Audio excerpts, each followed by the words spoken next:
AITAH for calling the cops on my neighbor after seeing bruises on his wife and son and hearing screams from their house. When I first moved into this neighborhood, I thought I had found a small slice of peace. It was the kind of place where everyone kept their lawns trimmed, waved politely as they walked their dogs, and kept mostly to themselves. The kind of place where nothing much ever happened. For me, that quiet was exactly what I needed. I had just gone through a rough couple of years, ending a messy relationship, moving across the country with my son, and trying to find some sense of normalcy again. This neighborhood seemed like the perfect place to start over, to give my son the stable home he deserved. It was quiet, safe, and predictable. I could walk outside with my morning coffee and hear the birds singing. The world felt manageable here, like I could control at least this little corner of my life.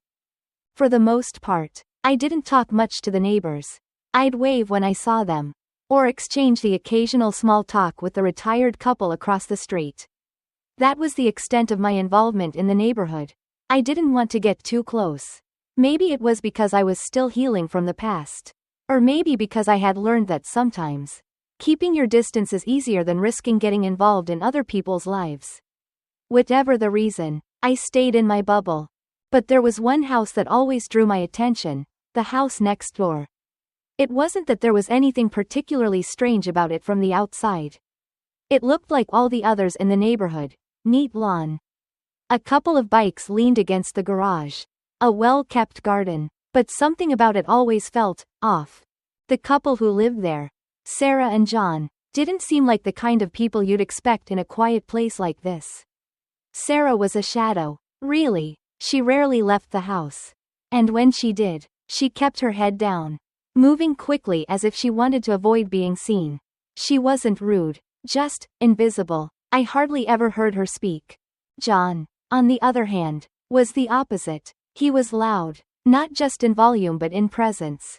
He had this way about him that made you feel uncomfortable even if he wasn't talking directly to you. He'd bark out a laugh or shout across the yard at someone, his voice carrying through the stillness of the neighborhood like a punch to the gut. I hadn't had many direct encounters with him, but I'd seen enough to know I didn't like him. There was something in the way he moved, something in the sharpness of his voice, that set off alarms in my head. But they weren't my problem. I had my own life to focus on, raising my son, keeping our home in order, and moving forward after everything that had happened in my past. So, I kept to myself and stayed out of theirs. That was, until a few weeks ago. I was outside one morning, sipping my coffee and watching my son play in the yard, when I saw Sarah out of the corner of my eye. She was walking to her car, moving quickly as always, her head down, but something caught my attention, the way she was holding her arm. She was cradling it close to her body, almost like she was trying to hide it. My eyes followed her movement, and that's when I saw them. Bruises. Dark, purple bruises on her forearm, peeking out from under her sleeve. At first, I tried to shrug it off. People bruise all the time, right? Maybe she fell. Maybe she bumped into something. I didn't know Sarah, so it wasn't my place to assume anything. But still, something about those bruises stuck with me.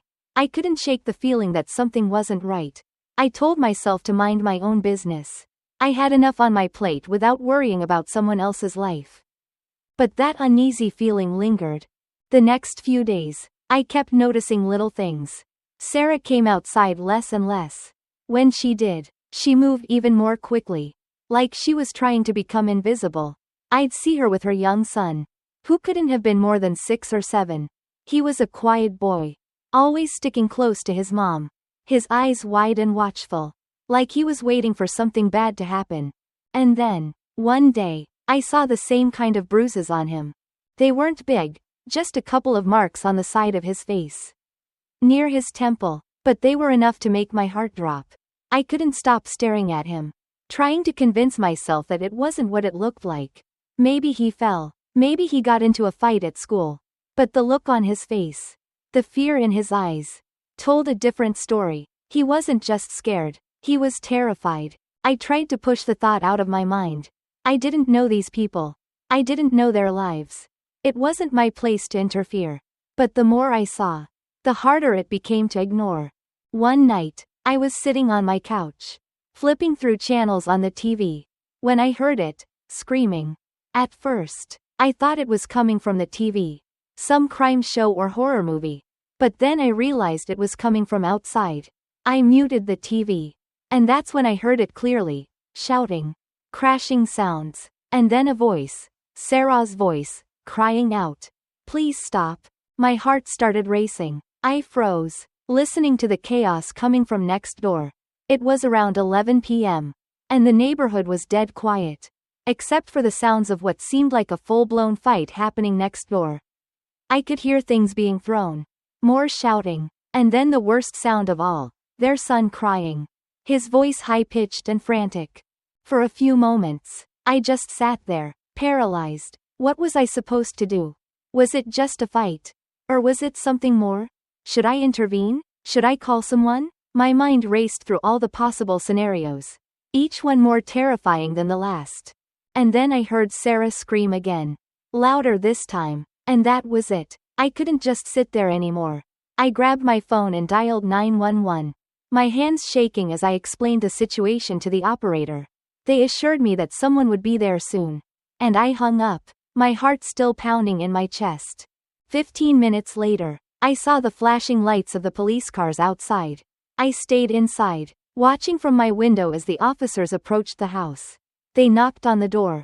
And after what felt like forever, John came outside. He was still shouting, gesturing wildly, but the police quickly took control of the situation. I watched as they handcuffed him and led him to one of the patrol cars. It should have felt like a victory, like I had done something to help.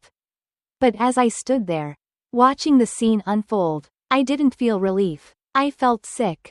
The police stayed inside the house for a while longer. But eventually, they left. Sarah and the kids didn't come outside. I stayed awake most of the night, my mind racing with what had happened. Had I done the right thing? Or had I just made things worse? I didn't have to wait long to find out. The next morning, there was a knock on my door. I opened it to find Sarah standing there, her eyes red and swollen, holding her baby girl in her arms. She looked exhausted, like she hadn't slept all night. "I just wanted to thank you," she said softly, her voice barely above a whisper. "But I also wanted to tell you that it's not over. John's going to be even angrier when he gets out. You didn't help, you just made it worse." Her words hit me like a punch to the gut. I stood there, speechless, as she turned and walked away, leaving me alone with the crushing weight of guilt. Had I really made things worse? Should I have just minded my own business? I thought I was helping. But now, I wasn't so sure. I closed the door and sat down at the kitchen table, my head in my hands. I had acted out of fear, out of a desire to protect her and her kids. But now, I was left wondering if I had done more harm than good. And that was the question that would haunt me in the days to come. Did I make the right choice? Or had I just made everything worse? After Sarah came to my door that morning, I couldn't stop thinking about what she had said. "You didn't help, you just made it worse." Her words echoed in my mind, gnawing at me, filling me with doubt. What had I done? Was I wrong to call the police? I had thought I was doing the right thing, the responsible thing, but now, I wasn't sure. I sat at the kitchen table for what felt like hours, trying to process everything. My coffee sat untouched, growing cold as I replayed the events of the previous night over and over in my head. The sound of Sarah's scream, the sight of their son's terrified face, John being led away in handcuffs. It had all happened so fast. And now it felt like my world had shifted in some irreversible way. I glanced at the clock and realized it was almost time to pick up my son from school. I tried to shake off the uneasy feeling that had settled in the pit of my stomach, telling myself that I had done what anyone would have done. I couldn't just ignore what I had seen and heard. If something had happened to Sarah or her kids and I hadn't acted, I'd never be able to live with myself. But that didn't stop the guilt from creeping in. As I drove to the school, I thought about Sarah. I barely knew her, yet I felt a strange connection to her. Maybe it was because we were both mothers, both raising kids in the same neighborhood, both navigating lives that weren't as picture perfect as they seemed on the surface. I imagined what it must have been like for her, living with someone like John. trying to protect her children from whatever went on behind closed doors. And now, because of me, she was more afraid than ever. When I arrived at the school, I saw my son waiting outside with a few other kids. He waved when he saw me and ran over to the car with his backpack bouncing on his shoulders. His face was bright, full of the innocence and joy that only children seem to possess. Seeing him like that, so carefree, made my heart ache even more for Sarah's little boy. On the drive home, my son chattered away about his day, his voice a comforting background noise that helped pull me out of my head for a while. But even as I listened to him, my thoughts kept drifting back to Sarah and her family. I couldn't stop picturing her standing at my door, holding her baby, her eyes filled with fear and exhaustion. When we got home, my son went straight to his room to play, and I sat down on the couch, my mind racing again. I knew I had acted out of concern, out of instinct, but I couldn't shake the feeling that maybe Sarah was right. Maybe calling the police had made things worse. I thought about the bruises I had seen on Sarah and her son. They were more than just marks on their skin, they were signs of something far darker. Something that had been brewing in that house for a long time. I had seen bruises like that before, in my own life, though I had never wanted to admit it. Memories I had buried long ago started to surface, unwanted and painful. Years ago, when I was younger, I had been in a relationship that had turned toxic. It had started off so well, full of love and excitement. But over time, things had changed. He had changed. The first time it happened, I convinced myself it was a mistake, that he hadn't meant to hurt me. But the bruises that followed told a different story, one I had refused to see for far too long. I had managed to get out of that relationship before it got worse. But the scars it left behind were still there, buried deep beneath the surface. I had never told anyone about what had happened, not even my family. It was a chapter of my life I wanted to forget, to leave behind in the past. But now, seeing Sarah, seeing the fear in her eyes and the bruises on her skin, had brought it all rushing back. Maybe that was why I had called the police. Maybe it wasn't just about Sarah and her son, it was about me. About the part of me that still felt powerless and afraid. Even after all these years, I had been in her shoes once. And I knew how hard it was to ask for help. To admit that you couldn't fix things on your own. But had I overstepped? Was it my place to intervene in her life when she hadn't asked for help? The guilt weighed heavy on my chest. A constant reminder of the uncertainty I felt. I kept asking myself the same questions, over and over again, but I couldn't find any answers. I wanted to believe that I had done the right thing. But the look on Sarah's face that morning told me otherwise. For the next few days, I couldn't stop thinking about her. I kept an eye on their house, wondering if John would come back, wondering if things would get worse. I hadn't seen Sarah or her kids since that morning, and part of me wondered if she was avoiding me. If she blamed me for what had happened, I wouldn't blame her if she did. I felt like I had betrayed her trust, even though she had never asked for my help in the first place. One afternoon, I saw her car pull into the driveway. She got out slowly, looking around as if checking to see if anyone was watching. She had her son with her, and I noticed the way he clung to her side, his eyes darting nervously around the yard. It broke my heart to see him like that, so young and already carrying the weight of fear on his small shoulders. I watched from my window as they disappeared into the house, the door closing behind them with a sense of finality that left me feeling helpless. I wanted to go over, to check on her, to apologize for whatever role I had played in making things worse. But I couldn't. I didn't know what to say, or if she even wanted to talk to me. Instead, I sat there, staring at their house, feeling the weight of my decision pressing down on me.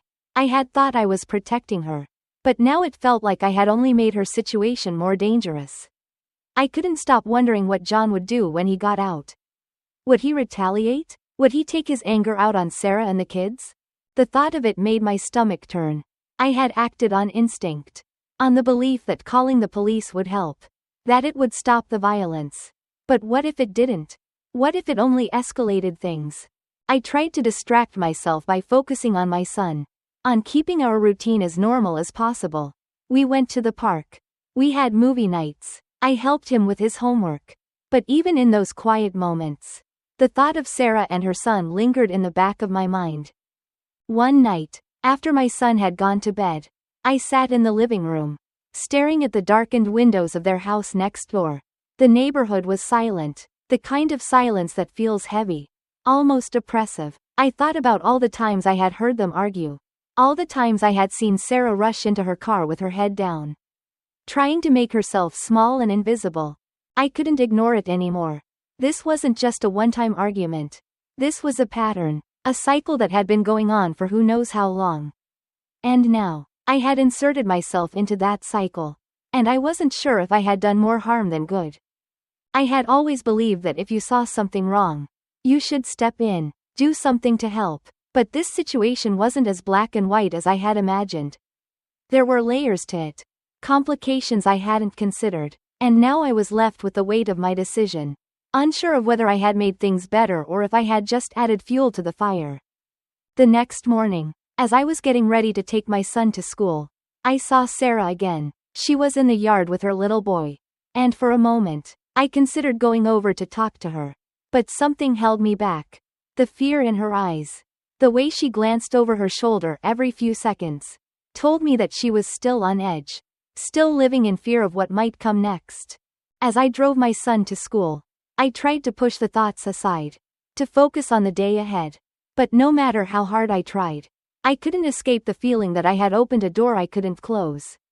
I had intervened, thinking I was doing the right thing. But now I wasn't so sure. The bruises on Sarah and her son were still fresh in my mind. A constant reminder of the uncertainty that hung over everything. And I knew that until I found some kind of resolution, I wouldn't be able to stop questioning whether I had made the right choice, or whether I had just made everything worse. The night it all unraveled still plays in my mind like a slow-motion reel. I had been sitting on the couch, half watching some mindless TV show while absent-mindedly scrolling through my phone. The day had been ordinary, almost mundane, and I remember thinking that maybe things were settling down. I hadn't seen or heard anything unusual from next door in a couple of days. I told myself that maybe John had calmed down after his arrest, or that Sarah had found a way to keep things under control for the sake of the kids. But then, that night came. It started with a sound, something so subtle, at first, that I wasn't even sure I had heard it. A thud, maybe. I paused, straining my ears, and then I heard it again, louder this time. A crash. My heart skipped a beat, and I immediately turned the TV volume down. For a few moments, there was silence, and I almost convinced myself that it was nothing. Maybe they had dropped something. Or maybe it was just the house settling. But then came the screaming. It wasn't like the usual arguments I had overheard from next door. This was different. This was raw, panicked, and violent. I couldn't make out the words at first. But I knew it was Sarah. Her voice was high-pitched, full of terror in a way that sent a cold shiver down my spine. I froze on the couch, my heart racing as I tried to make sense of what was happening. Then came the crash of something heavy hitting the wall, and Sarah's voice broke through the noise. "Please stop, please." My mind went blank, and my body tensed. I didn't know what to do. I had never been in a situation like this before. Never heard someone beg like that. Someone so close. Someone I could almost reach out to. It wasn't just some abstract situation happening far away. It was happening right there. Next door, in the house that I saw every single day. The sounds kept coming, more shouting. The sound of furniture being overturned. And then the unmistakable cries of a child. Their son. His voice cut through everything. Desperate and afraid. Panic gripped me. I stood up from the couch, pacing back and forth, my phone already in my hand but my mind racing with indecision. Should I call the police again? Would that make things worse? My gut told me that I couldn't just sit there and do nothing. I had already seen the bruises. Already heard enough to know that something was seriously wrong in that house. This wasn't just another argument. This was dangerous. But Sarah had told me that calling the police before had made things worse. Her words haunted me now. She had said that John was angrier after the last time. That she was afraid of what he would do when he got out. What if calling the cops again escalated things even more? What if this time, I made it so much worse that it became something neither she nor her children could recover from. As I stood there, frozen by indecision, another crash rang out, followed by a guttural, angry roar from John. I could hear him yelling now. Though his words were still muffled by the walls, I could hear the terror in Sarah's voice as she pleaded with him, her words slurring into cries of desperation. I knew I couldn't ignore it any longer. My fingers shook as I dialed 911. The operator picked up quickly, her voice calm and professional, but I could barely hear her over the noise coming from next door.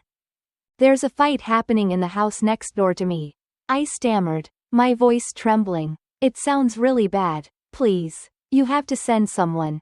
I think someone's in danger." The operator asked for the address, and I gave it to her, feeling my heart pound in my chest as I explained what I had been hearing.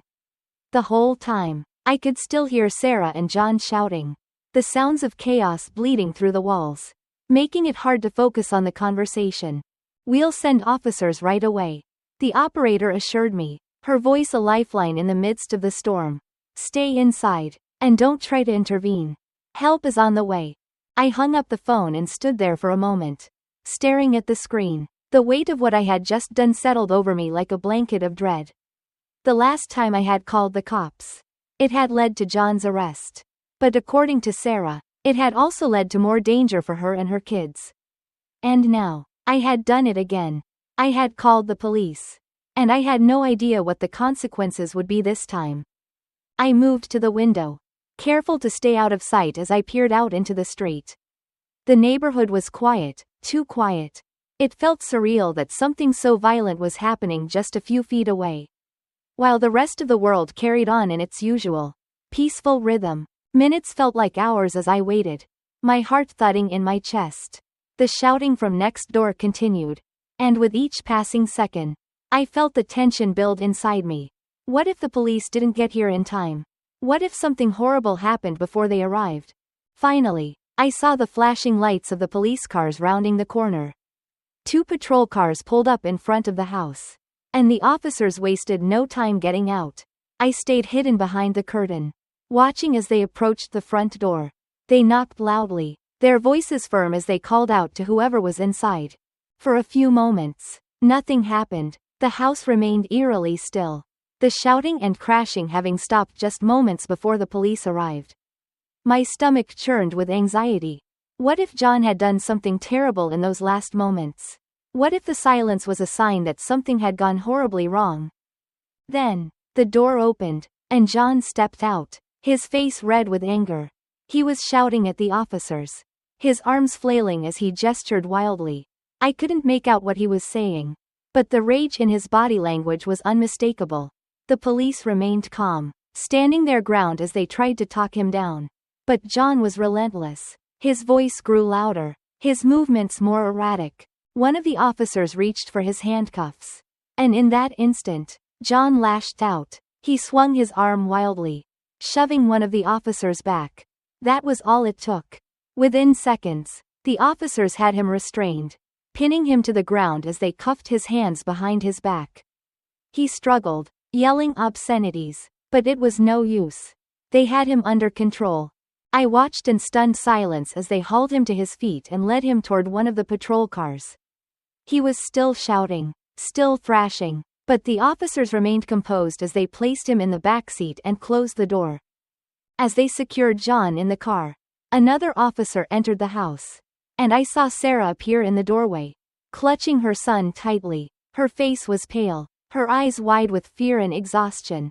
She looked over at the police car where John was being held, then back at the officer in front of her. I couldn't hear their conversation, but I saw her nodding slowly, her grip on her son tightening as she spoke. After a few minutes, the officer led Sarah and her son back inside, and the front door closed once again, leaving the street eerily quiet. The patrol cars remained parked out front, but the immediate chaos had passed. I stepped away from the window, my heart still racing. The adrenaline that had surged through my body was beginning to fade, leaving me feeling shaky and drained. I sank onto the couch, my hands trembling as I tried to process what had just happened. John had been arrested, again. But what now? What would happen when he got out? Would Sarah finally be safe? Or would things only get worse? I had no idea, and the uncertainty of it all left me feeling sick with worry. I stayed awake late into the night, my mind racing with questions I couldn't answer. I had called the police because I thought it was the right thing to do. I had heard the violence, the fear in Sarah's voice, and I couldn't just sit by and let it happen. But now that it was over, I was left with the same nagging doubt that had haunted me the first time I called. Was this really helping Sarah? Or was I making things worse? The next day, I tried to go about my routine as usual, but everything felt off. I couldn't stop thinking about Sarah, wondering what was happening in that house now that John was gone, at least for the time being. Was she planning to leave him? Could she? Or would she stay, trapped in the same cycle of fear and abuse, waiting for the next time John got out? I felt powerless. I had intervened, but I had no control over what would happen next.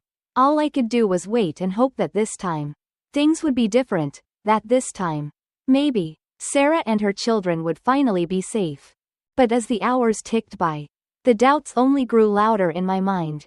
What if John came back angrier than ever? What if Sarah blamed me for everything? For bringing the police into her life again? What if I had just made her situation even more dangerous? The weight of those questions was suffocating.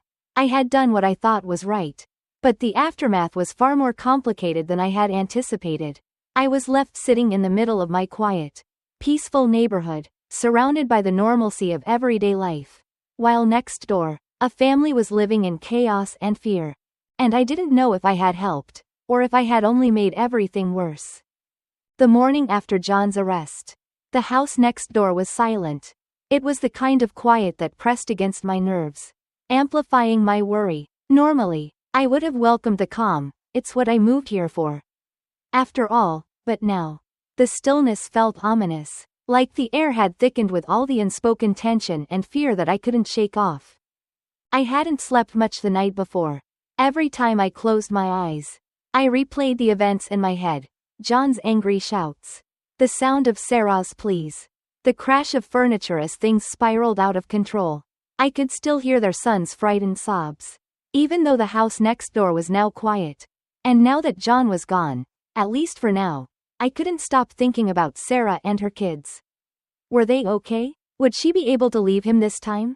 Or had I once again made things worse by stepping in?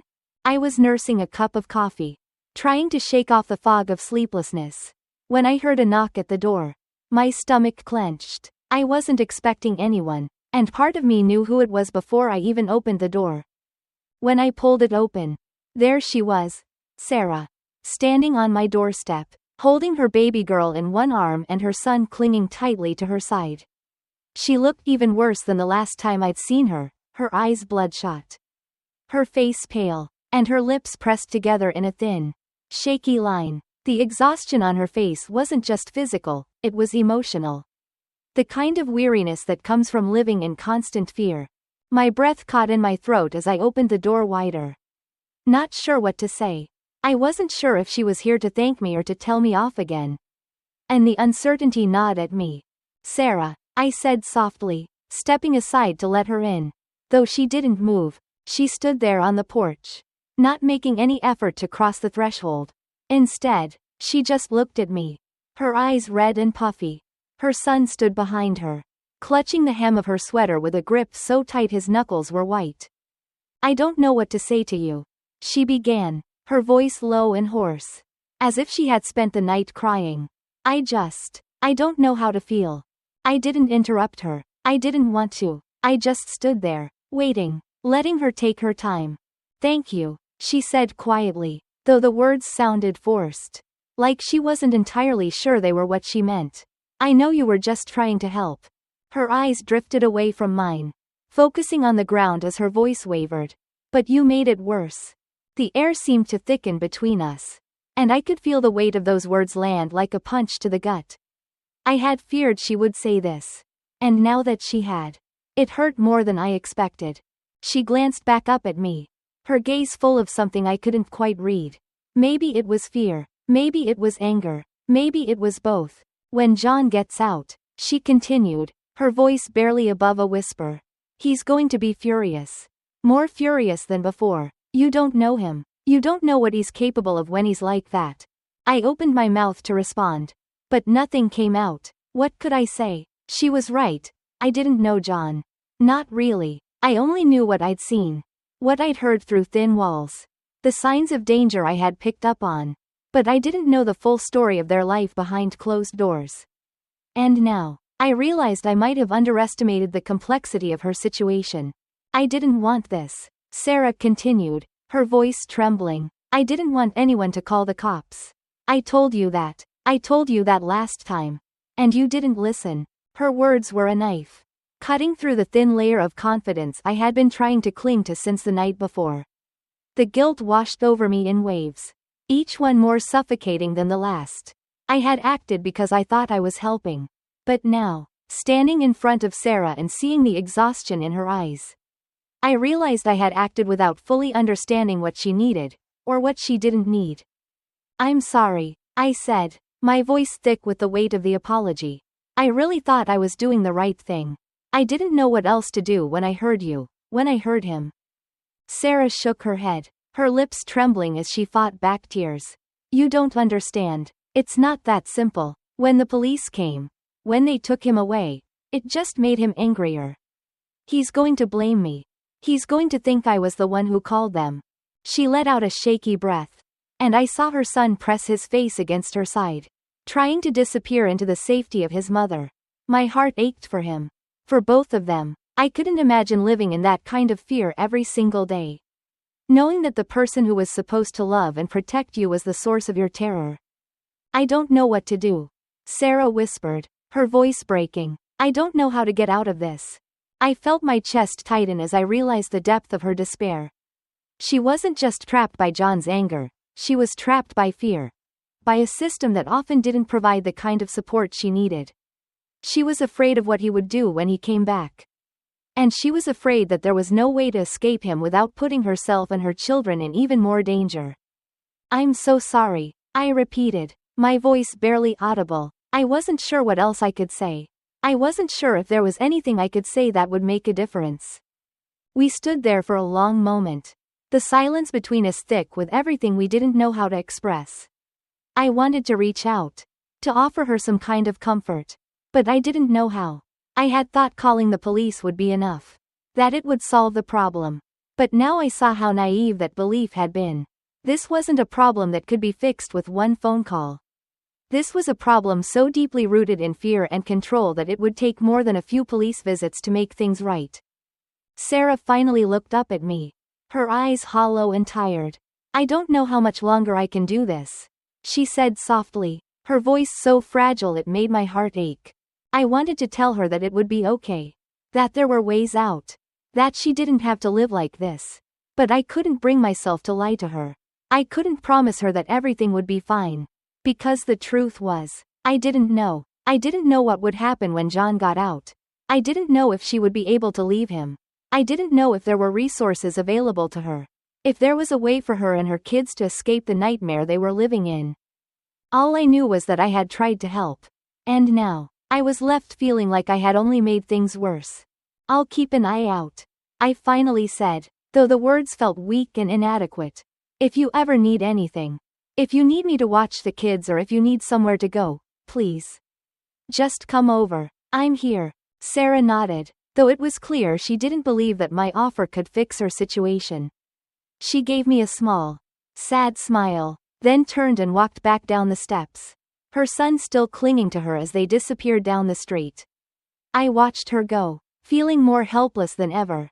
As soon as the door closed behind me, I collapsed onto the couch, burying my face in my hands. The guilt was overwhelming. I had called the police because I couldn't stand the idea of doing nothing. But now I realized that my intervention hadn't solved anything. It had only added another layer of complexity to an already dangerous situation. I had thought I was protecting Sarah, but I hadn't considered the long-term consequences of my actions. Now, all I could think about was the fear in her eyes and the quiet despair in her voice when she said, "You made it worse." I spent the rest of the day in a fog, unable to focus on anything else. I kept replaying Sarah's visit in my mind, trying to figure out where I had gone wrong. What I could have done differently. I had wanted to help. But my idea of help wasn't what Sarah needed. What she needed was safety. A way out. And I hadn't been able to give that to her. As night fell, I sat by the window, watching the house next door, waiting for some sign of what would happen next. John was still in custody, as far as I knew. But the thought of him coming back, angrier and more dangerous than before, kept me on edge. I couldn't imagine how Sarah must be feeling, knowing that her brief reprieve from him was temporary, that at any moment, he could be back and everything could get worse. The guilt and fear gnawed at me, keeping me awake long after I should have gone to bed. I had done something, but it hadn't been enough. And now, I didn't know what else to do. The next morning, I woke up to the sound of my son playing in the living room. His laughter filled the house, a stark contrast to the heaviness I felt inside. I tried to push the thoughts of Sarah and her situation out of my mind. Tried to focus on the day ahead. But it was impossible. I couldn't forget what I had seen, what I had heard. I couldn't forget Sarah's words. You made it worse. I spent the day restless, pacing through the house, unable to shake the feeling that I had failed her. I didn't know how to fix what I had done. I didn't know if it was even possible to fix it. All I could do was wait. Wait and hope that somehow, Sarah would find a way to escape. That somehow, I hadn't made her life even more dangerous than it already was. And as the sun set that evening, casting long shadows across the neighborhood, I knew that the guilt wasn't going to go away anytime soon. I had intervened because I thought it was the right thing to do. But now, I wasn't sure if there was a right thing in situations like this. I had done something, but the consequences were more complicated than I had anticipated. And now, all I could do was wait. The days that followed Sarah's visit were marked by an overwhelming sense of helplessness. I had never felt so unsure of myself, so full of doubt. Every step I took, every task I tried to complete, was shadowed by the heavy weight of guilt and uncertainty. The question haunted me constantly. What now? What was I supposed to do after this? Sarah's words lingered, echoing through my mind in an endless loop. You made it worse. I couldn't shake the image of her standing there on my porch, clutching her children, her face so pale, so exhausted, so full of fear. I had thought I was helping. But all I had done was stir up a hornet's nest.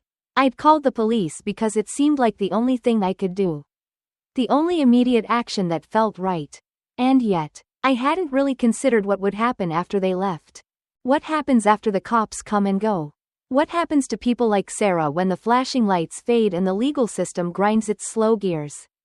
I had no idea, and that ignorance was eating away at me. For the first time in years, I felt like I had no control over my own actions. Normally, I was the kind of person who weighed decisions carefully, thought things through, made plans. But this situation, this awful, confusing mess of a situation, had thrown me completely off balance. Nothing made sense anymore. I couldn't even trust my own instincts. I kept asking myself, should I have done nothing? Should I have just stayed out of it? That felt wrong too. Could I really have sat by and done nothing while I heard Sarah and her son crying? While I heard the crashes and shouts that seemed to shake the very walls between us? I couldn't imagine being able to live with myself if I had ignored it.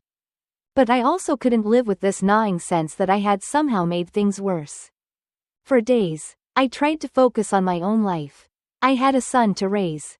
After all, I had work, responsibilities, things that needed my attention. But no matter how hard I tried to go about my daily routine, my mind kept drifting back to that house next door. Every time I heard a car pull up or a door slam, my heart raced, wondering if it was John coming back. I'd peer out the window, scanning for any sign of Sarah or her kids. But I rarely saw them. The neighborhood itself seemed to shift in tone after the police visit. I could feel the whispers, the invisible lines of gossip spreading from house to house. I wasn't the only one who had noticed the cops, who had heard the commotion that night. But no one was saying anything directly to me. It felt like I had become part of some unspoken neighborhood scandal. Though no one dared confront it openly, I wondered if other people had seen the bruises on Sarah and her son. If they had noticed the signs but stayed quiet out of fear or reluctance to get involved. The silence of the neighborhood was deafening. It was as though no one wanted to acknowledge what had happened. Like if they ignored it long enough, it would simply disappear. But for me, it couldn't disappear. It was right there. Every time I looked out my window and saw their house, I started doing something I never used to do. I began scrolling through online forums and articles about domestic violence, trying to understand what I didn't know. I read stories from survivors, from people who had lived through situations like Sarah's, and it opened my eyes to a world I hadn't fully understood before. I had always assumed that calling the police was the best way to intervene, that it was the first step toward making things better. But the more I read, the more I realized that it wasn't always that simple. I read about the complexities of leaving an abuser, the financial constraints, the emotional manipulation, the constant fear of retaliation. So many women, like Sarah, were trapped in situations where the threat of violence never really ended. Even if the abuser was taken away temporarily, the legal system often fell short when it came to protecting them. And sometimes, calling the police only escalated the danger.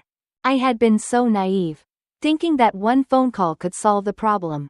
It wasn't that simple, and now, I was faced with the harsh reality that I might have made things worse without even realizing it.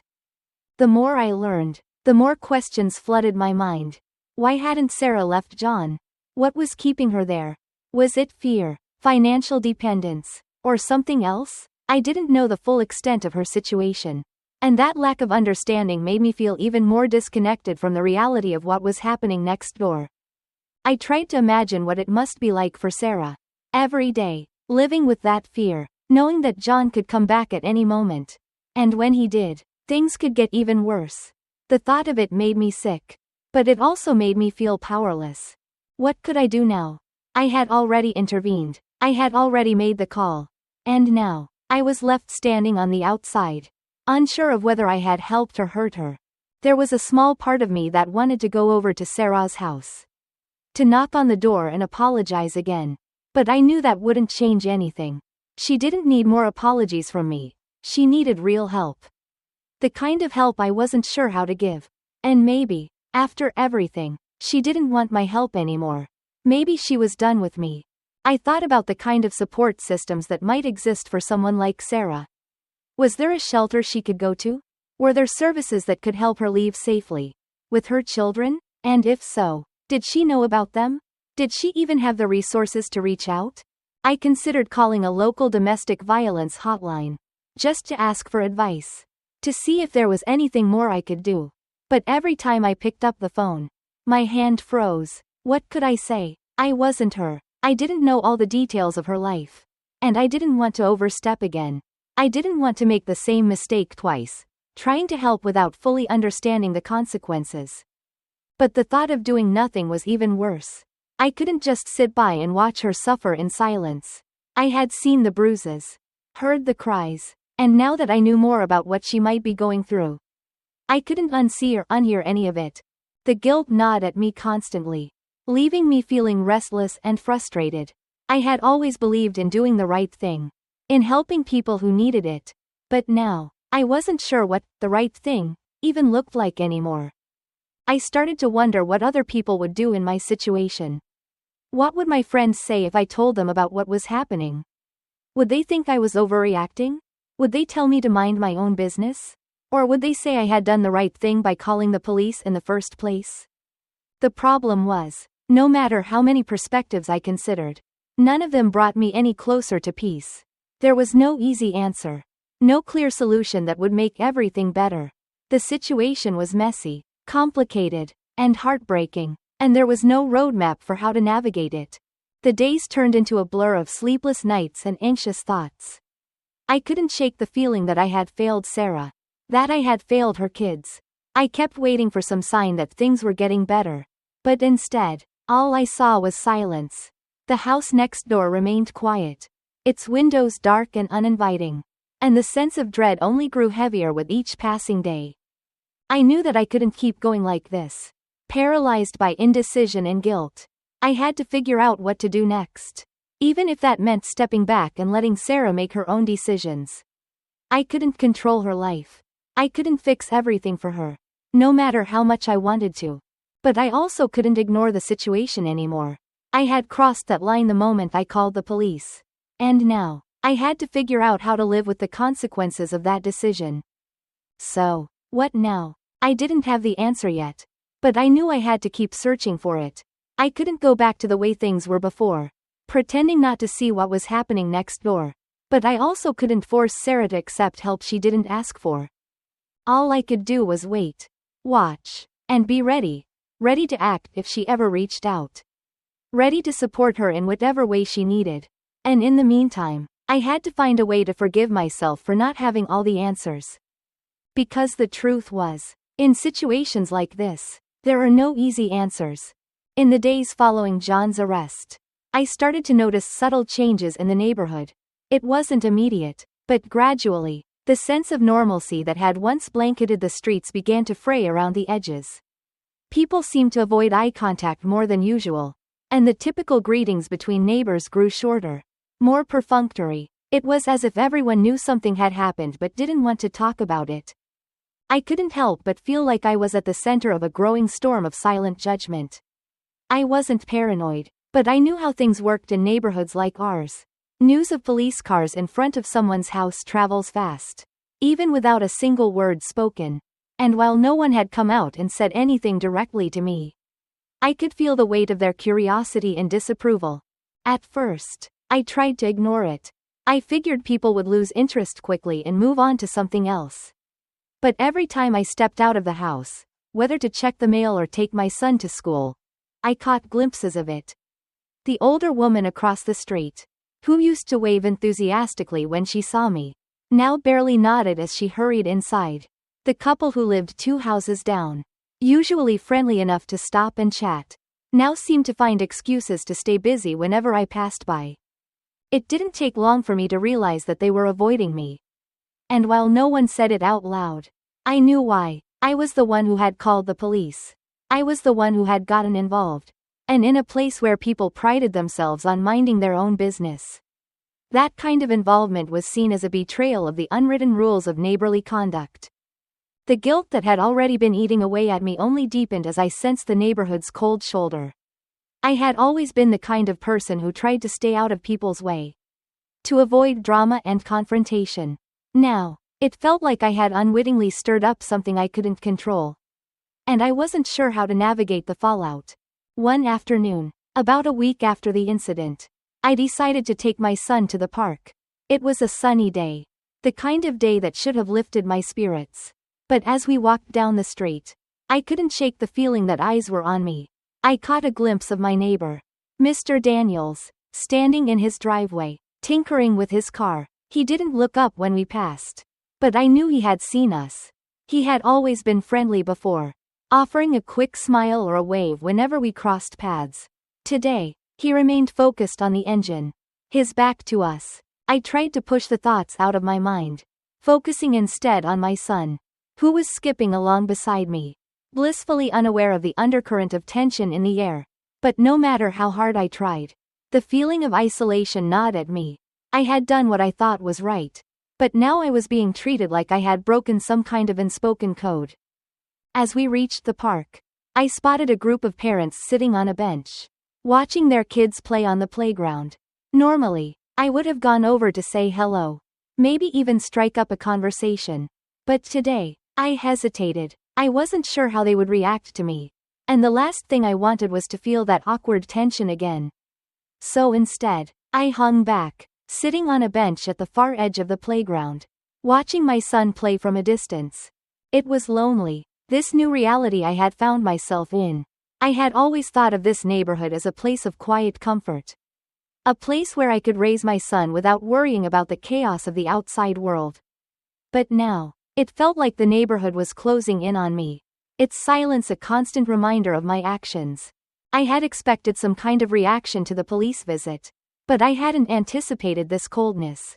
I had thought people would understand, that they would see what I had done as an attempt to protect Sarah and her kids. But instead, it seemed like I had crossed a line. I had involved the authorities in a place where people preferred to keep their problems behind closed doors. And now I was being subtly ostracized for it. That evening, after my son had gone to bed, I found myself pacing the living room, restless and anxious. I couldn't stop thinking about how things had changed. How the neighborhood had gone from a place of quiet comfort to a place of silent judgment.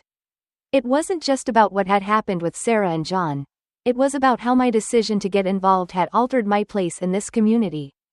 I had always prided myself on being a good neighbor. Someone who kept to themselves but was still friendly enough to be part of the fabric of the neighborhood. Now, I felt like an outsider. Like I had somehow violated the unspoken rules that kept everything running smoothly. It made me angry, in a way, angry that people were more concerned with the disruption of their peace than they were with the fact that a woman and her children were living in fear next door. Angry that I was being judged for doing something that, in my mind, was the only option I had.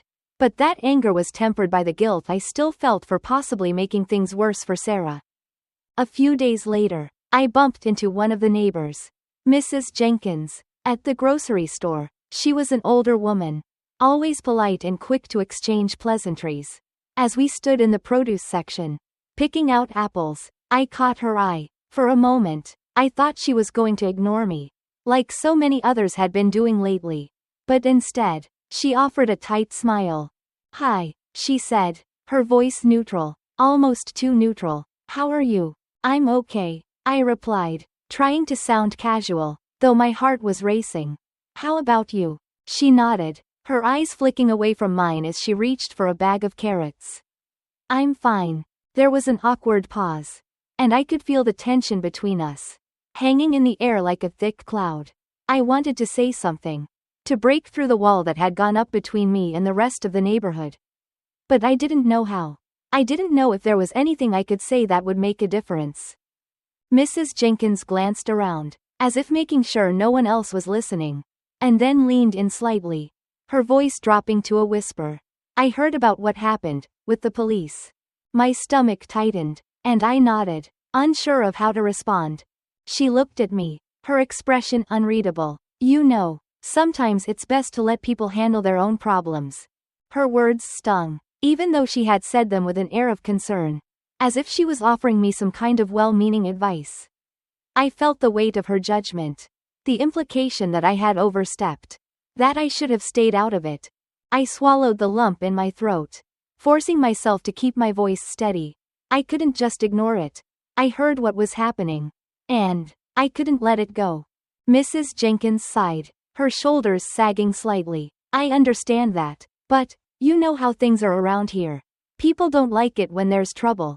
And now, well," she didn't finish her sentence. But she didn't need to. I knew what she was implying. The neighborhood had turned against me because I had disrupted the illusion of tranquility. Because I had brought the outside world crashing into their quiet, orderly lives. "I was just trying to help," I said quietly, though the words felt hollow in my mouth. Mrs. Jenkins gave me a sympathetic look, but it was clear that her sympathy didn't extend far. She didn't say anything else, just nodded and walked away, leaving me standing there in the middle of the produce aisle, feeling more alone than ever. As I drove home from the grocery store, I couldn't stop thinking about what she had said.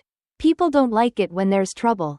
That was the truth, wasn't it? People wanted their peace, their quiet, their sense of normalcy. They didn't want to be reminded of the messy, complicated realities that lay just beneath the surface. I thought about Sarah and her kids, living in that house next door, and I wondered how many of my neighbors had seen the bruises. How many of them had heard the arguments, the cries for help. Had they all just turned a blind eye, hoping that if they ignored it long enough, it would go away? Or had they, like Mrs. Jenkins, decided that it wasn't their place to get involved? I had always believed that doing the right thing meant stepping in, offering help when it was needed, even if it wasn't easy. But now, I was starting to see that not everyone shared that belief. Some people valued their own peace and comfort above all else, even when it meant allowing others to suffer in silence. That night, as I lay in bed, I couldn't stop thinking about how things had changed.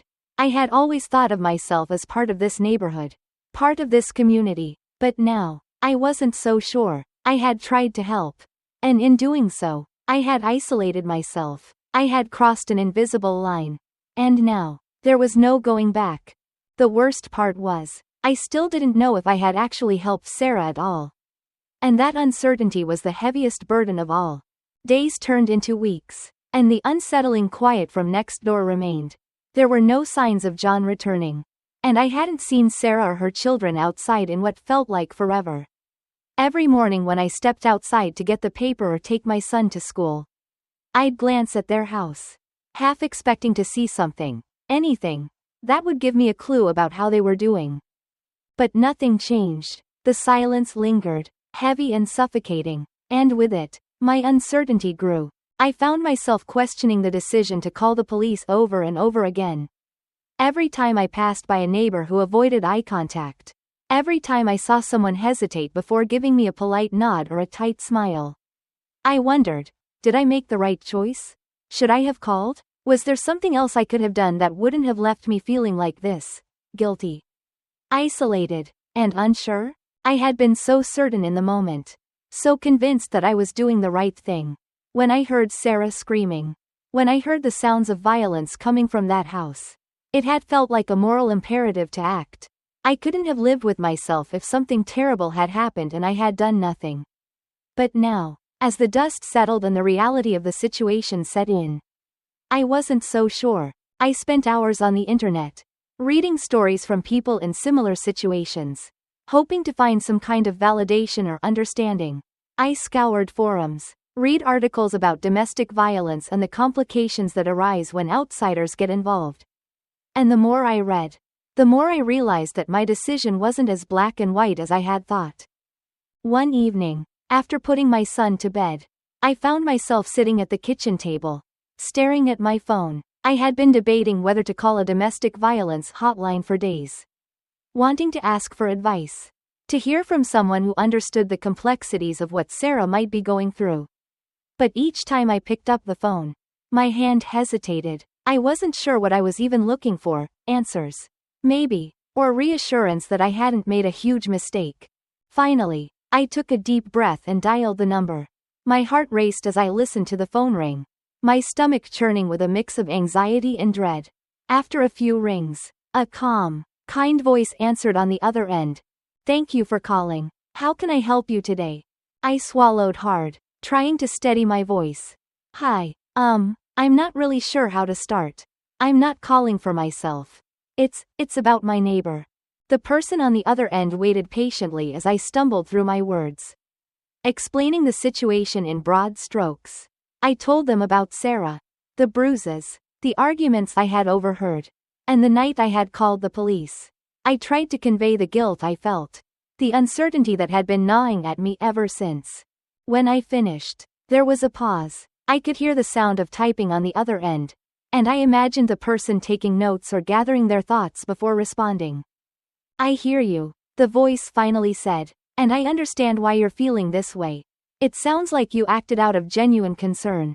And that's important. But situations like this are rarely straightforward. Every case of domestic violence is different. And sometimes the solutions aren't as simple as calling the police." I felt a knot form in my throat as I listened. This was exactly what I had been grappling with. This overwhelming sense that my attempt to help had only complicated things further. "What do you think I should have done?" I asked, my voice barely above a whisper. "I mean, I couldn't just ignore it, right?" "No, you couldn't ignore it," the person agreed. "And it's important that you trusted your instincts when you thought someone was in danger. But what we often see in situations like this is that calling the police can sometimes escalate the violence. Abusers often retaliate after they're released. And victims may feel even more trapped because they fear the consequences of leaving." My stomach churned with guilt as I thought back to Sarah's visit. To the fear in her eyes when she told me I had made things worse. "So, I made the wrong decision?" The person on the other end paused for a moment before answering. "It's not about right or wrong. It's about understanding the complexities of the situation. You acted with good intentions. But there are other resources available that can help in ways the police sometimes can't.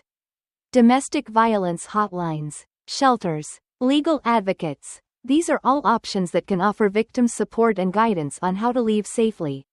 If that's what they choose to do." I nodded, even though they couldn't see me.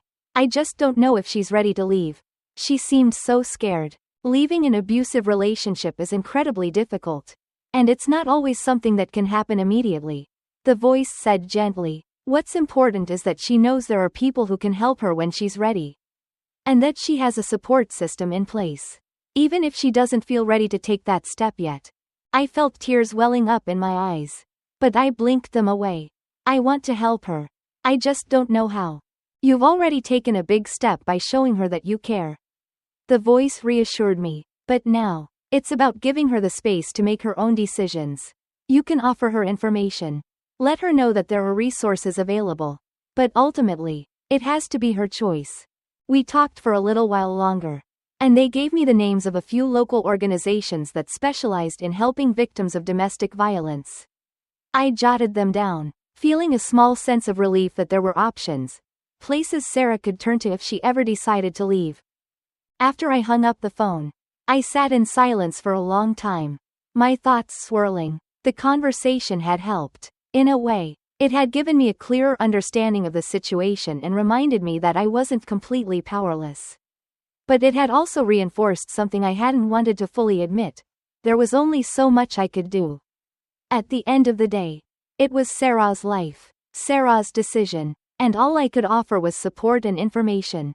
The next morning, I walked by Sarah's house again, as I did almost every day, and glanced at the windows. The blinds were drawn, and there was no sign of movement inside.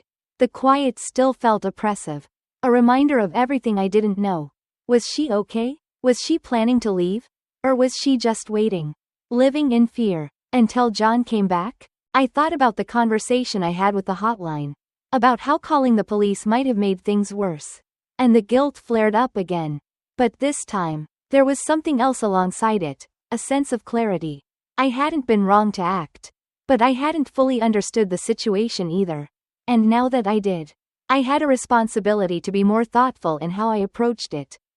That afternoon, I gathered the information I had been given, the phone numbers and websites for the local domestic violence organizations, and tucked them into an envelope.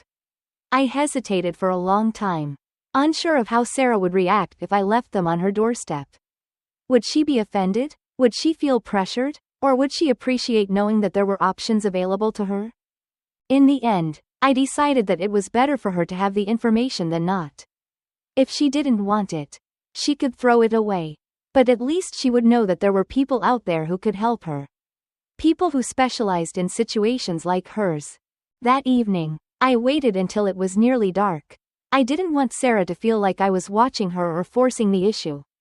I just wanted to give her the information and leave it at that. So, when I was sure no one else was around, I slipped the envelope into her mailbox, making sure it was tucked securely inside. I felt a strange sense of calm as I walked back to my house. It wasn't that I thought I had solved the problem, or that everything would be okay now. But I had done something more thoughtful, something that respected Sarah's autonomy. I had offered her the tools she might need when and if she decided to use them. And that, I hoped, was enough for now. The next few days passed quietly. I didn't see Sarah, and I didn't know if she had found the envelope or what she thought of it. I didn't expect to hear from her. And that was okay. This time, I wasn't looking for a reaction. I wasn't looking for validation. I had done what I could. And now, it was up to her. I still felt the weight of uncertainty, about what would happen when John came back. About whether Sarah would ever feel ready to leave. But I had also come to accept that this wasn't something I could fix on my own. This was Sarah's battle, and all I could do was stand on the sidelines, ready to offer support if and when she needed it. For the first time in weeks, I felt a small sense of peace. It wasn't a perfect peace, there was still so much I didn't know. Still so much uncertainty, but it was enough to remind me that I wasn't helpless. I had made mistakes, but I had also learned from them. And now, I could only hope that Sarah would find her own way forward. Whatever that looked like, I couldn't control the outcome, but I could control how I chose to respond. And that, I realized, was the most important lesson I had learned through all of this. As the days turned into weeks, I found myself reflecting more and more on everything that had happened. It wasn't just about Sarah and John anymore, it had become something bigger, something about me. my choices, and the way I navigated the world. Calling the police had triggered a cascade of events that forced me to look inward. To question not just the morality of my actions but the motivations behind them. In doing so, I began to realize that my need to intervene wasn't solely driven by concern for Sarah. It was also about my own unresolved issues. My own sense of guilt and responsibility. I'd always prided myself on being a good person. Someone who did the right thing. Who helped others when they needed it.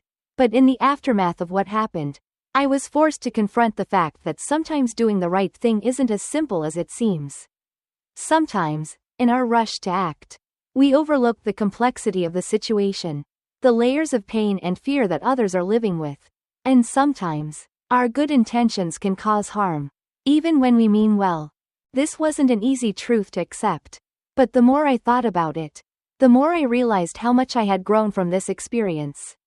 Before, I had seen the world in black and white, right and wrong, good and bad, action and inaction. But now, I was beginning to understand that life was full of gray areas. Places where those lines blurred. And there wasn't always a clear path forward. I started to think more deeply about the kind of person I wanted to be. For years, I had built my identity around being a helper. Someone who stepped in when others needed assistance. I had been raised with the belief that if you see someone in trouble, you don't just stand by, you act. But I had never considered the possibility that acting too quickly, without fully understanding the situation, could sometimes do more harm than good. I thought about Sarah, about her life, and how easy it had been for me to make assumptions about what she needed. I had seen the bruises, heard the arguments, and immediately jumped to the conclusion that calling the police would solve the problem. But I hadn't considered her fear, her lack of control over the situation, or the very real danger she faced if John came back angrier than before. I had been so focused on what I thought was right that I hadn't paused to consider what was right for her. The envelope I had left for Sarah in her mailbox was still on my mind. But I knew it was her decision whether or not to use the resources I had provided. I had done what I could. And I had to trust that she would take the steps she felt were best for her and her children when the time was right. But I also knew that I couldn't push her. This was her life. And while I wanted to help, I had to accept that my role was limited. As the weeks passed, I found myself thinking more about my own past, about the experiences that had shaped me into the person I was today. There were things I hadn't dealt with, things I had buried deep inside because they were too painful to confront. I had never thought of myself as someone who had experienced trauma. But in my own way, I had, and it was only now, through my connection with Sarah's story, that I began to realize how much those experiences still affected me. Years ago, before my son was born, I had been in a relationship that left me scarred in ways I hadn't fully acknowledged. It hadn't been as overt as what I imagined Sarah was going through. There were no bruises, no physical violence, but there had been control, emotional manipulation, the constant sense that I wasn't enough, that I was walking on eggshells, trying to avoid the next explosion of anger. Looking back, I could see that I had been in an abusive relationship, even if I hadn't recognized it at the time. It had taken me years to leave, and when I finally did, I had convinced myself that I was strong, that I had moved on. But now, seeing Sarah's struggle, I realized that part of me had never really healed. Part of me still carried the guilt of staying too long, of not being brave enough to leave sooner. And that guilt, I realized, had played a role in why I had felt so compelled to help Sarah. I had seen a reflection of my own past in her situation. And I had wanted to save her in the way I hadn't been able to save myself. Coming to terms with this wasn't easy. It meant acknowledging that I wasn't as detached from Sarah's situation as I had thought. It meant admitting that my need to intervene wasn't just about her, it was also about me. About trying to rewrite my own history through her. But the truth was, I couldn't save her. I could offer support. I could provide resources. But ultimately, Sarah had to make her own choices. Just as I had made mine. This realization was both painful and freeing. Painful, because it forced me to confront my own limitations and my own unresolved trauma. But freeing, because it allowed me to let go of the burden I had been carrying, the burden of feeling like I had to fix everything. Like it was my responsibility to save Sarah. It wasn't, and accepting that gave me a sense of peace I hadn't felt in weeks. One afternoon, as I was sitting on my porch watching my son play in the yard, I saw Sarah's car pull into the driveway next door. She stepped out, looking tired but composed, her son trailing behind her. I watched as they walked to the front door, and for a brief moment, she glanced in my direction. Our eyes met, and she gave me a small nod, a gesture that, while subtle, felt significant. It wasn't an invitation for conversation, but it was an acknowledgement. She knew I had been there, that I had tried to help. And in that moment, I felt like maybe, just maybe, she was okay. I didn't need more than that. I didn't need validation or gratitude. That small nod was enough to let me know that Sarah was still standing, still navigating her own path.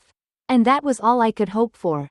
In the weeks that followed, I continued to focus on my own healing. I started talking more openly with a close friend about my past, about the things I had buried for so long. It wasn't easy to open up, but the more I did, the lighter I felt. I began to see that part of my need to intervene in Sarah's life had come from my own unresolved pain. And by addressing that pain, I was finally able to let go of the guilt that had been weighing me down.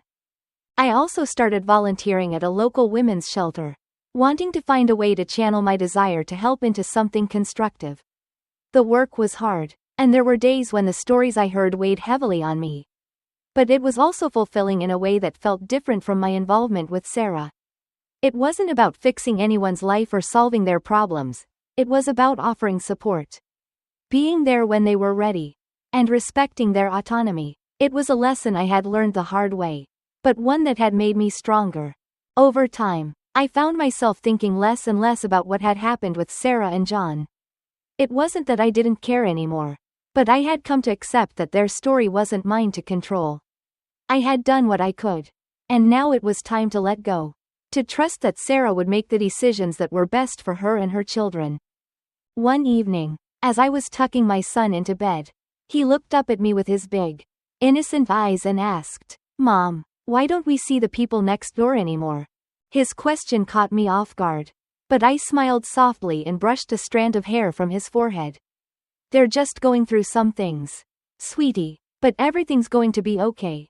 And for the first time since everything had started, I believed those words. I didn't know what the future held for Sarah and her family, but I had faith that she was stronger than I had given her credit for. I had faith that, when the time was right, she would find her way. As I left my son's room and closed the door behind me, I felt a sense of closure. The guilt that had once consumed me had been replaced by understanding. I had learned that sometimes, the best way to help someone isn't by trying to fix their problems for them. It's by offering support, giving them the tools they need, and then stepping back to let them take control of their own lives. It wasn't an easy lesson to learn, but it was one I would carry with me for the rest of my life. And in the end, that was the real growth, learning to let go of the need to control, and instead, learning to trust in the strength of others. In the months that followed, life in the neighborhood returned to its usual rhythm. The air grew colder as fall settled in, and the trees lining our quiet streets turned vibrant shades of red and gold. The children continued to play in the yards, and people went about their daily routines. But for me, something had fundamentally shifted. I wasn't the same person I had been before all of this started. And my relationship with the neighborhood, my relationship with myself, had changed in ways that would stay with me for a long time. I didn't see Sarah or John much after that. Their house remained quiet, almost as though it had been swallowed by the silence that had settled between us. There were no more loud arguments, no more sounds of distress that carried through the thin walls separating our homes. But every time I looked at their house, I wondered if Sarah had found the help she needed. I wondered if John had changed or if he was simply waiting for another opportunity to strike. And I wondered, most of all, if I had made any difference at all. In those quiet moments of reflection, I realized that the experience had taught me something deeper than just how to intervene in a difficult situation.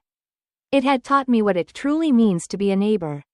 What it means to live side by side with people whose lives are often much more complicated than we realize. I had always thought that being a good neighbor meant minding your own business, offering a smile, and keeping the peace. But now, I understood that being a good neighbor sometimes means stepping outside of your comfort zone. It means seeing people as they truly are, in all their messy, complicated reality, and being willing to help even when it's hard. At the same time, I had learned that helping didn't always mean taking action.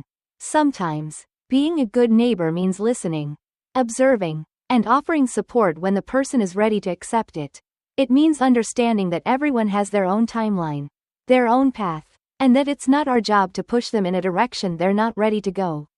It means letting go of control, which had always been difficult for me, and trusting that people will make the choices they need to make in their own time. One crisp autumn morning, I was out for a walk with my son. The sun was low in the sky, casting long shadows across the pavement as he skipped ahead of me, his laughter echoing in the stillness. As we rounded the corner toward our street, I noticed something I hadn't seen in a while. Sarah was outside. She was in her front yard, raking leaves into a neat pile, her face partially hidden by the brim of a knit hat. Her son was playing nearby, his laughter mixing with the rustling sound of the leaves underfoot. For a moment, I hesitated. It had been so long since we'd had any contact, and I wasn't sure if she would want to talk to me. I didn't know where things stood between us or how she felt about everything that had happened.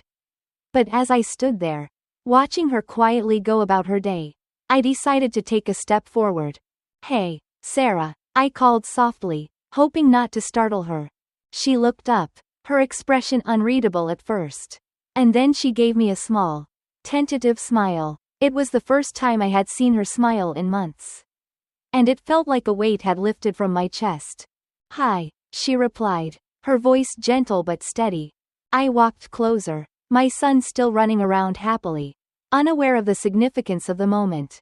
"It's good to see you," I said, and I meant it. "I've been thinking about you and hoping you were doing okay." She paused for a moment, resting her hand on the rake, and then nodded. We're doing better," she said, her eyes flicking toward her son, who was now chasing a stray leaf that had blown into the street. "It's been hard, but we're getting through it." I nodded, unsure of what else to say. I didn't want to pry, didn't want to ask questions that might make her uncomfortable, but I wanted her to know that I was still here, still ready to offer support if she needed it. "I left some information for you a while back," I said carefully, "in case you needed any resources." Sarah's eyes softened, and she nodded again. "I got it, thank you for that." She hesitated, as though weighing her words, and then added, "I'm not ready to leave just yet, but I'm thinking about it." Her admission took me by surprise, but I didn't show it. Instead, I smiled gently and said, "Whenever you're ready, you know there's help out there." She gave a small, almost imperceptible nod, and for a moment, we just stood there in silence, the sound of the leaves rustling around us. It wasn't a resolution, not in the way I had once hoped for, but it was enough. It was a step forward, a sign that Sarah was starting to find her own way. As I turned to walk back to my house, I glanced over my shoulder one last time. Sarah was back to raking the leaves, but there was something different about her now. She seemed stronger, more grounded, and though I didn't know what the future held for her, I had faith that she would find the strength to make the choices that were right for her and her children. In the weeks that followed, I continued to focus on my own growth, on understanding the lessons this experience had taught me. I thought a lot about what it meant to live in a community, about the unspoken agreements we all have with one another. We're not just people living in proximity, we're connected, in ways we often don't even realize. Our actions, our choices, ripple out into the lives of those around us, whether we intend them to or not. But with that understanding came a sense of responsibility, too, a responsibility to care for those around us, even when it's uncomfortable, a responsibility to see people as more than just the faces we pass on the street, and to recognize that everyone is carrying their own burdens, their own struggles. I had always known this on some level, but now I felt it more deeply than ever before. At the same time, I had also learned that boundaries are important. I couldn't fix Sarah's life, and I couldn't control what happened to her. All I could do was offer my support and respect her autonomy. It was a delicate balance, caring without overstepping, being there without taking over. But it was a balance I was learning to navigate, both in my relationship with Sarah and in my own life. As the seasons changed and the leaves gave way to the chill of winter, I found a sense of peace that I hadn't felt in a long time. It wasn't a peace born of certainty, there were still many unknowns. Still many questions about what the future held for Sarah, for me, and for the neighborhood, but it was a peace born of acceptance. Acceptance that I had done what I could, and that I had grown from the experience in ways I hadn't anticipated. I had learned that being a neighbor wasn't just about proximity, it was about compassion. About stepping in when needed and stepping back when necessary. It was about listening, observing, and being present for others in ways that respected their needs and their choices. It was about understanding that sometimes, the best way to help isn't through grand gestures or immediate action, it's through quiet support. Through letting people know that they're not alone, even when their struggles remain unseen. I had also learned that being a neighbor extended beyond the physical boundaries of where we live.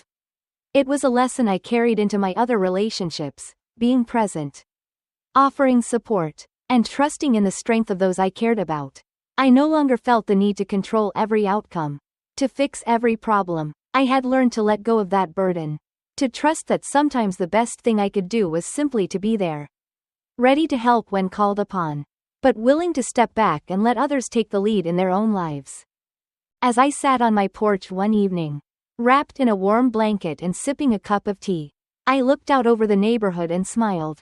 The quiet had returned, but it no longer felt oppressive. It felt peaceful, like a moment of calm after a long storm.